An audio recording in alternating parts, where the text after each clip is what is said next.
like, what do you mean, Sunday? What does that have to do with me? Like, I'm Anything. gonna keep going. There is no weekend. There's no time off. Someone called me last night just to catch up. And they were like, you seem a little distracted. I'm like, well, yeah, I'm taking an online course right now, reading a book at the same time as listening to a podcast. And I'm still listening to you. I promise you, you have my undivided, divided attention. Right. You are experiencing the Learned on Accident podcast. Listen, laugh, and learn on accident with Kolmus and Johanse.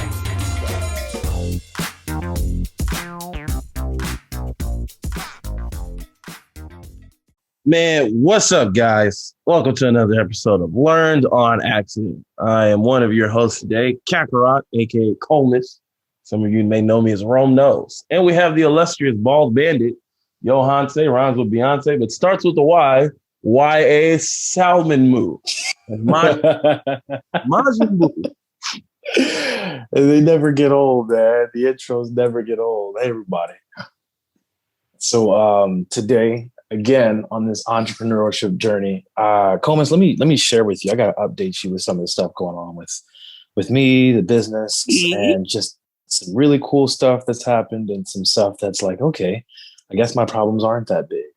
So you're going to come, I mean, everybody knows in life you're going to come up to problems and situations that you're going to be like, this is insurmountable. If this doesn't get taken care of, it's the end of the world. And I know I talked to you a couple of days ago, Comus, where I said, hey, my Google ads got turned off. Google hit me with this red tape saying, hey, you're a nonprofit organization. We need you to verify your identity. We turned off all your ads. Well, I mean, things just happen on their own time frame, but my ads got turned back on. I've got a meeting with another really big client this week to talk about how to venture into using other platforms and leveraging them to get more success in my business. And things are going really, really swell. I can't wait for the meeting tomorrow. And I need to stop stressing about every little new thing that comes up. Does that happen to you? Like whenever you come up to a new obstacle and you're trying to get something done in your business and you're like, oh, I'm done. We're going bankrupt. And you overplay things, or that's really just only on my side? Absolutely. It's called putting your problems on a pedestal. Actually, sorry, it's called putting your problems in a penthouse. A pedestal is, okay, you're hyping this problem up. A penthouse is when you say, this is the worst thing I've ever encountered. This one thing will put me out of business. I have to stop right now. I do that quite often. Man, I thought it was the end of me. And I've got friends calling me up saying, hey, for your nonprofit, I want to work with this group of kids and I want to be doing this type of STEM education over in these different areas around the country. And I'm like, can I hook up with your nonprofit because my company's this? And then I'm like, well, yeah, wow, all these business opportunities are coming together. And you got to realize there's something beyond the rain. And it's hard when you're so focused on what you got going on. So what's going on in your world right now, Coleman, as far as what you're doing with you're still doing the One Funnel Away challenge. You're on day 9, I believe, correct? Sir. So funny story. This week was one of those weeks where I burnt out simultaneously at the same time that everything else turned up. So, I still have real estate business to handle. One Funnel Away this week is like the hands-on week. And at the same time, I just have not been getting good sleep, self-care, Ramadan. It's just been a myriad of different things going on. So, today let me preface it with this. If you're ever that overwhelmed and you're just like, I need to sleep out of stress, I'm not saying that's a good idea, but if you honestly need rest, you definitely need to prioritize that first. So I didn't. I've been kind of sleeping staggeredly, and I knew it was going to be worse down the road. So this morning, I literally put everything on Do Not Disturb, and I clocked out. I think I was up till 8 a.m., didn't wake up till 3. And I was like, good, because that means I slept for once.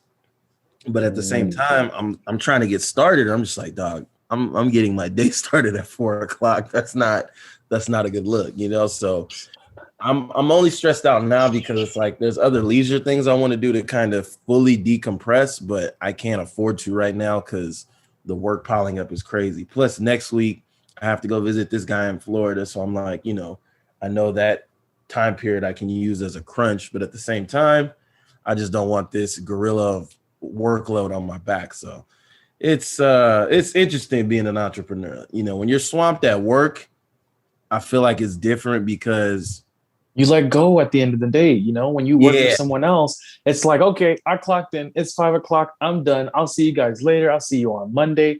But the amount of times that I've worked through a weekend saying, like, what do you mean Sunday? What does that have to do with me? Like, I'm anything. gonna keep going. There is no weekend. There's no time off. Someone called me last night just to catch up, and they were like, "You seem a little distracted." I'm like, "Well, yeah, I'm taking an online course right now, reading a book at the same time as listening to a podcast, and I'm still listening to you. I promise you, you have my undivided, divided attention."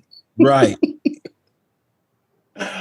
But I do feel you on that burnout stuff. I'm actually in my studio right now looking at. I bought this expensive screen for one of my monitors. I think the screen costs half as much as the monitor does, and I had to get it because I had burned out the same way you burned out 2 times already, just working myself half to death in my home office, and I'd get those migraines, and I'd figure out like, hey, how do I balance this so I don't work myself to death and end up having to be in bed for hours just getting rest and resting my brain where I can continue to do it. So the only formula that I've come up with is get screens that block the blue light and drink a lot of water.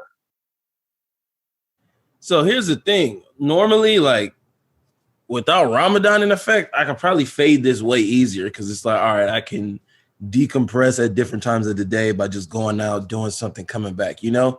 But, Mm-hmm. and not to say that it's really taking, no, I can't even lie. It's taking its toll just because I can't have any liquid or food. So, like, there's times where you're burnt out and stressed, and you're like, bro, I could just use a fire meal right now, and that'll do the trick. But I can't rely on that tool. So, it's kind of just all like I'm stuck. I have, you know, it's just overwhelming, man. Like I haven't really left my house other than to like get gas and go to the gym for like the last 2 weeks. It's literally just been I wake up, roll over to my laptop, you know, as you all know, I'm a content creator. I'm still like looking through my library, like, all right, what I just need to put out like 2 more videos and then I got to take like a week and a half. Speaking of which, man, speaking of content creation, dude, like I looked over your TikTok finally. I mean, it took me a while because I was like, I saw the numbers at first and I was kind of like, I was amazed that you had that many followers. And I don't do TikTok. I'm just not, I'm not into the new app. I haven't gone and even looked at it.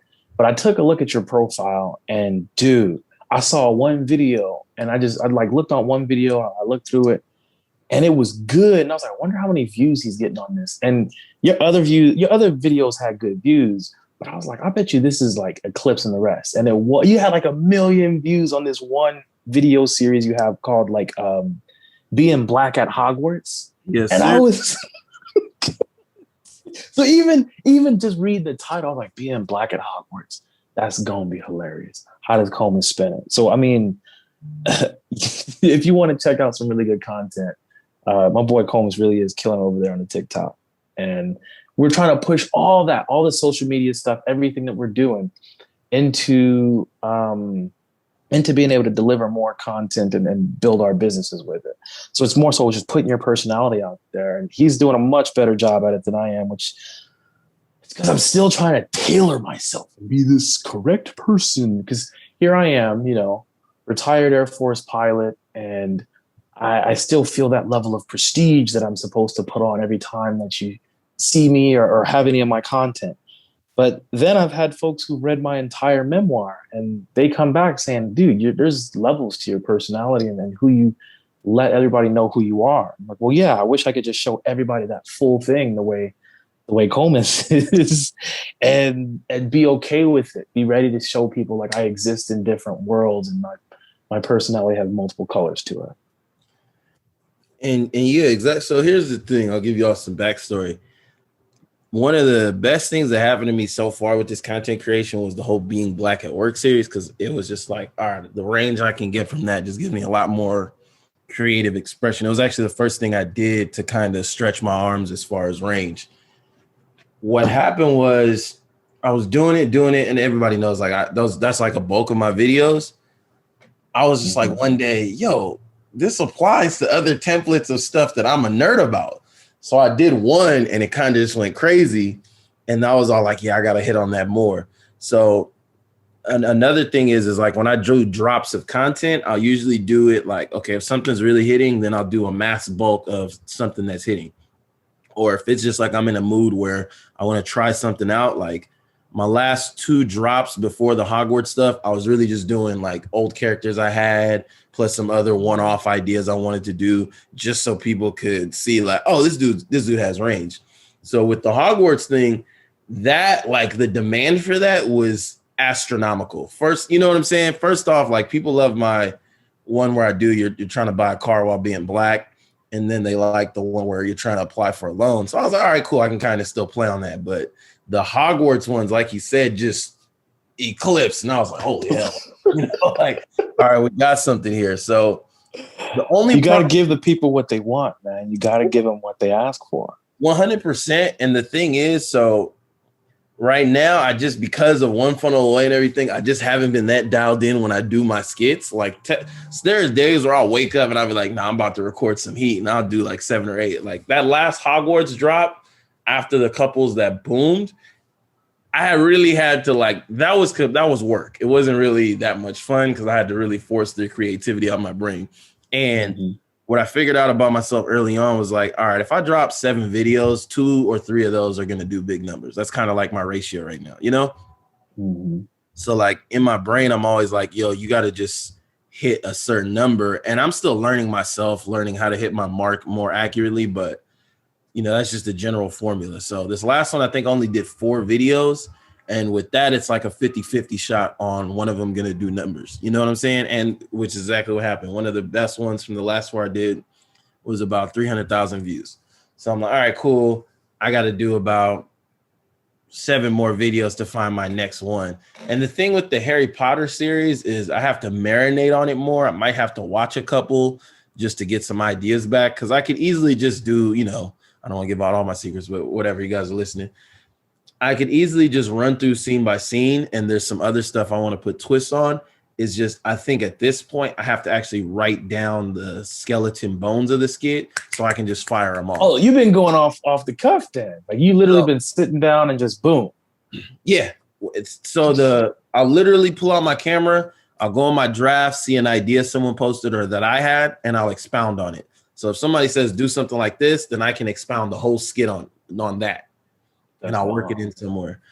Whenever I get like, you know, writers will, you know, improvers block, then I have to like say, here's the rebuttal I want. Here's the punchline. How do I set it up? And sometimes I'll find out the setup, but then I'll forget what the punchline was. And I'm sitting there like, oh my God, that would have saved me 3 hours. So one of the things I would recommend you do is if you have like the phrase or the one line or whatever, write that down and write down the setup. Cause like I have to record things blindly and imagine enough time for myself to, you know, do the voiceover rebuttal. And then I have to remember what I'm replying to. You get what I'm saying? Correct. So this next drop, I'm going to write down the skeleton plus some of the punchlines. And the thing is, the cool thing about improv or me doing it is if I have a skeleton and my improv feels better than the skeleton, I'll always go with the improv because that's, you know, my brain at work. But it helps me. It gives me a cushion. Probably feels more natural. Feels more natural. Exactly. Versus if I go in there blind, unmotivated and all this, then I'm trying to dig myself out of quicksand. But, you know, a lot of my, you know, best stuff has come when I've been in that zone and kind of worked through it and had some type of order. So what I might do is when I get out to Florida, Johanse says he has a studio. I might just pound out like 7 or 10 videos in between the One Funnel Away stuff and get it done there. And honestly, that's really kind of another reason. I'm making an excuse, but that's a little bit as to why I've kind of pulled off the brakes a bit. Cause I was like, okay, Johanse is my guy. And last time we were together, we literally just worked. So I was like, I know for a fact, catch up on all my work. He's going to tell me, sit your black self over there. I'm going to be doing this. And I'm like, cool, I'm doing this. I'm going to have headphones on. We might eat. And it's just going to be work and, you know, stuff. So I was like, all right, cool. That's going to be a very productive 3 days on all levels. But I need to make sure I go into that, not with a gorilla on my back. So. Oh, yeah. We're going to have fun, man. I think I'm going to rent a boat and everything when you get out here. So we're going to have a good time. Oh, shoot, dog. I'm going to show you, dog. I live in paradise. Oh, shoot, dog. I might That's a look, good bro. I'm telling you right now, I might just extend the trip till Friday. The way it's going. I'm all like, bro, if I get a week out there, I'll be screwed. Yeah, it's a good time to decompress over here. Plus, Florida's a little bit more accessible right now in these trying times. Man, the pandemic. Exactly. Can't even say the word, man. Can't even say the word. But Hold on, I did mean to cut you off. I wanted to say this.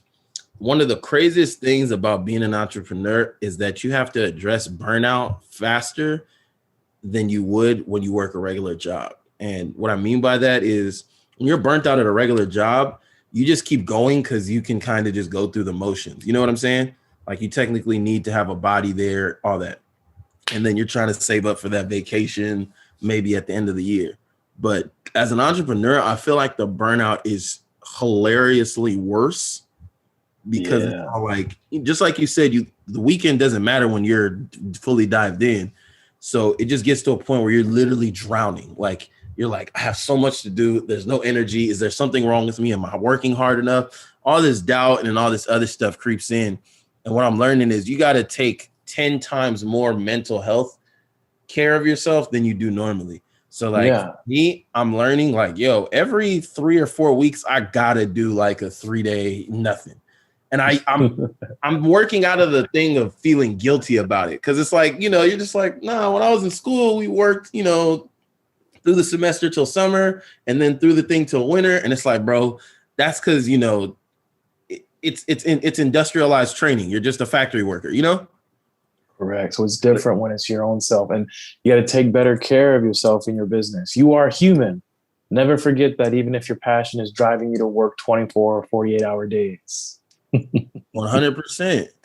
And that's the thing, I'm realizing, okay, with my mortality comes limits. Like, yo, I literally can only take so much before it just becomes unproductive. And there's something profound. My boy Hakeem told me one day, I'll never forget. He told me last year, he was like, sometimes a productive day is getting some rest. And I was like, huh? He was like, yeah, like sometimes it's productive for you to rest. And I was just like, that doesn't sound right. But then as I thought about it, I was like, dang, when you own your own business, productivity looks different. Like that's what it's one of the comparisons I made between salary and hourly. Hourly, it's like, yo, forget this happened as soon as I clock out. Mm-hmm. Salary, it's like, all right, well, we have you covered for all your expenses. So literally every day we need to see some type of like progress. You know what I'm saying? It's way different. You got to pay attention to it. And that's pretty much all we got for this episode. So you got any question you want to ask the audience? Make sure they drop a comment down in the comment section or ask a question. What specifically would you ask our audience? Man, shoot. What do you all feel? Do you all feel guilty about needing rest and relaxation more frequently than you did, say as a child, or do you feel guilty for feeling like, you deserve some type of break? Yeah, that's a real good question. All right, guys, leave your comments in the description below. And until next time, peace. Deuce.